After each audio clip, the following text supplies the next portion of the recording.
going on, guys? Welcome back to the channel. Appreciate you guys watching and being here. So today we're working on a Trailblazer SS. I'll show it to you right quick. It's blue. You don't see too many blue ones. And he's already got a cam and fender well intake and a bunch of other stuff done. 3-row radiator, electric fan, silicone hoses, a lot of good stuff in here. It sounds really good when you start it up. That's always good. But today we're going to be rebuilding the transmission. So I'm about to get this thing pulled out. I just got it lifted up in the air. It would still drive, just to give you guys a little background on it. You could still drive it, but it's definitely on its way out.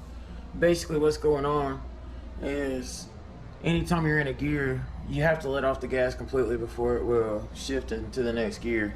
And usually that's a sign that a component has failed, and it's actually filled the transmission fluid with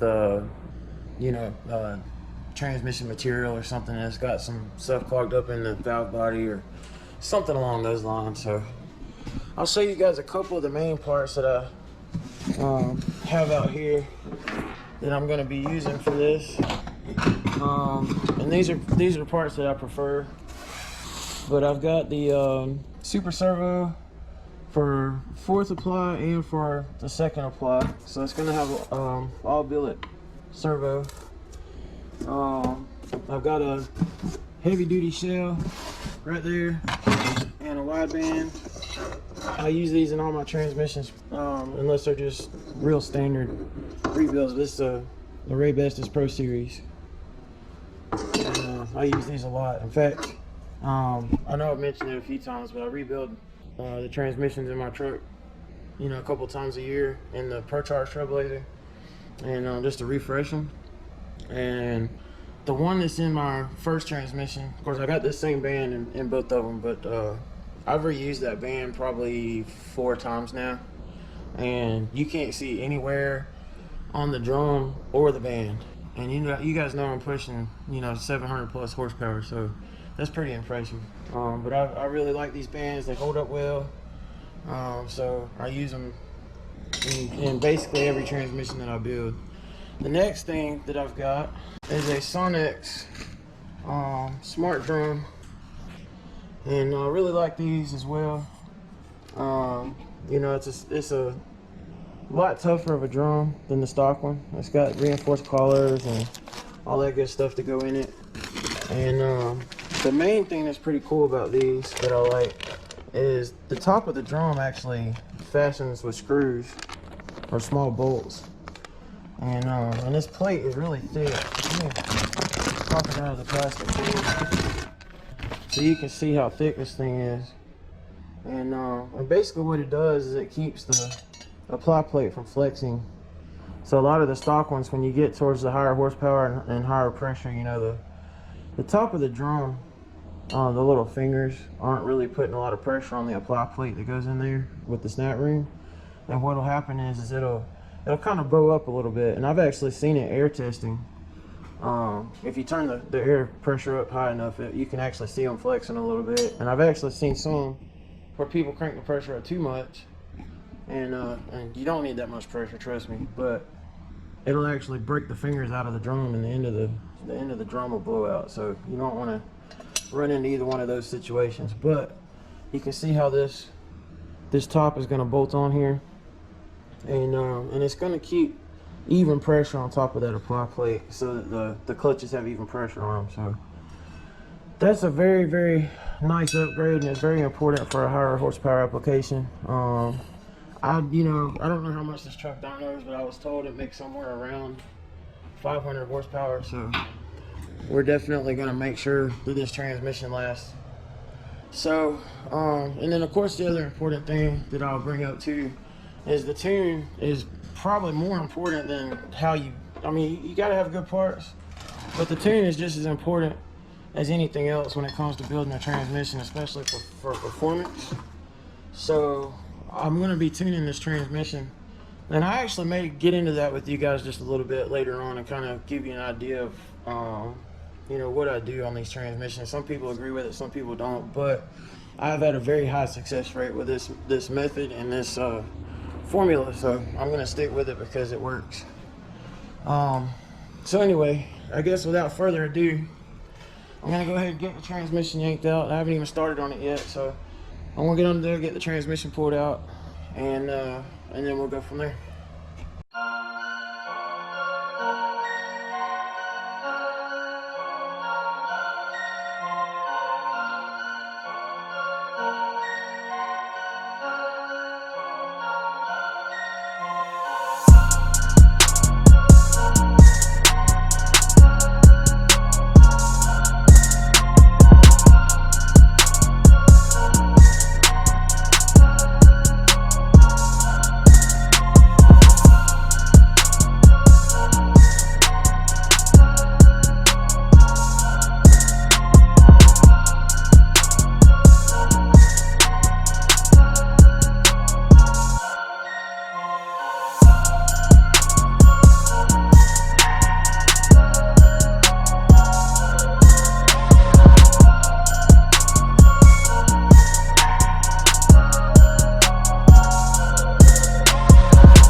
Alright guys, as you saw, the transmission's out of the truck.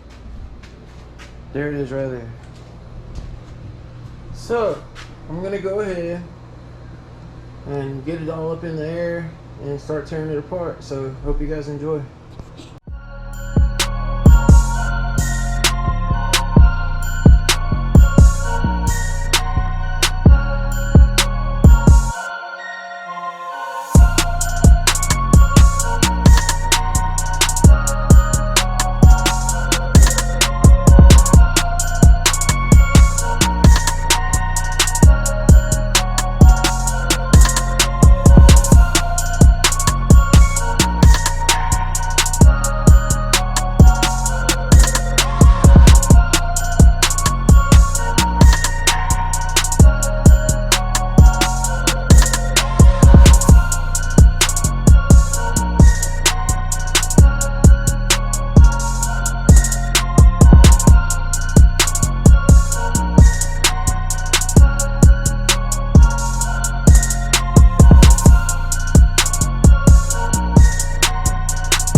guys, got the transmission pretty thoroughly disassembled. I still got some more stuff to take apart, but I wanted to go ahead and show you guys some of the things I found during the teardown. I'll start with the band. As you can see, try to get the angle right here. As you can see, I mean, we're down to nothing here. You can see steel coming through right there. You can see all the rivets, and they're actually being worn down. But we're down to just nothing from material. So the band is 100% shot.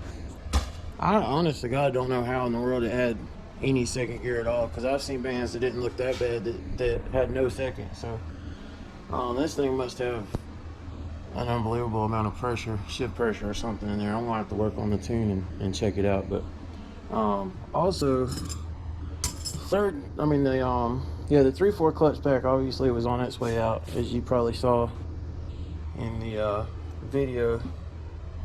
But here's what some of the clutches look like. So it's delaminating on one side and all the way down to the steel on the other. You can see how hot the steels have been. A lot of these are delaminating, and randomly in here, you know, there's another one somewhere. That one right there is down to the steel. So yeah, it was definitely on its way out. There's a little bit of meat left, but it wouldn't have went much longer at all. You know, 2 of the clutches were already gone, and the other ones are delaminating, so it would have very shortly gotten to a point where it wouldn't even move. So I mean, it would in first, but it wouldn't have any other gears likely. A couple other notable things. They have a 4th gear servo in here, but they're just running a stock 2nd gear servo, which is kind of an odd combination. You know, I would expect to at least see a Corvette servo. But I'm gonna put, you know, both of them are gonna be billet. So they disabled the 1 to 2 shift accumulator, which I do not like to do. I like doing the 3 to 4 that way, but definitely not 1 to 2. So we'll have to get that all straightened out. It seems like there was something else, but that's probably the most notable things right now. You know, I'm gonna have to replace this drum and a couple other things. I haven't even checked this yet. That feels good, but I'm gonna disassemble it, make sure it's got a dual cage sprag in there at least.